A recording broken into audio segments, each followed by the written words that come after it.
Okay? At take note, no? Diyan sa Jordan River, binaptize ni John the Baptist ang Panginoon. Actually, ayaw pa niyang i-baptize ang Panginoon. Bakit? Kasi sabi niya, He is the mighty and a powerful Savior and God.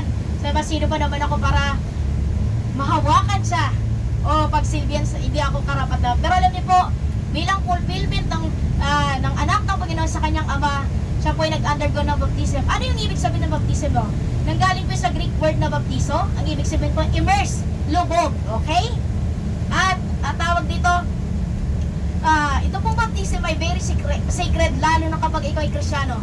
So sa mga hindi pa Kristiyano, kailangan talaga makilala natin si Kristo. So yung ito pong baptism, isa po sa mga requirement ng Panginoon Kristo, kumbaga, lalo sa ating Kristiyano kung saan kailangan mo i-declare publicly ang iyong pananampalataya. You are proud na may Christ o may Kristo ka sa buhay.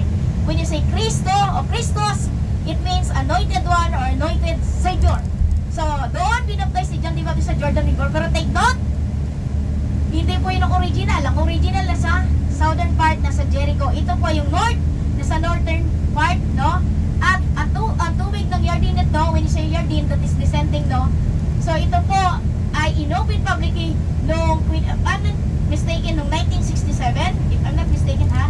So, inopen na publicly kasi nga hindi na kayang i-accommodate yung crowd doon sa south. Inopen na yung clear one. And take note, ang isa pang mahalagang kaganapan dito sa Jordan River, yung pagpapagaling ng isa sa mga sikat na famous prophet ng Bible, walang iba kundi si Elisha kay Naaman. Pamiray kayo, isa po siyang Syrian general, ano po, at meron siyang sakit na ketong, o, diba?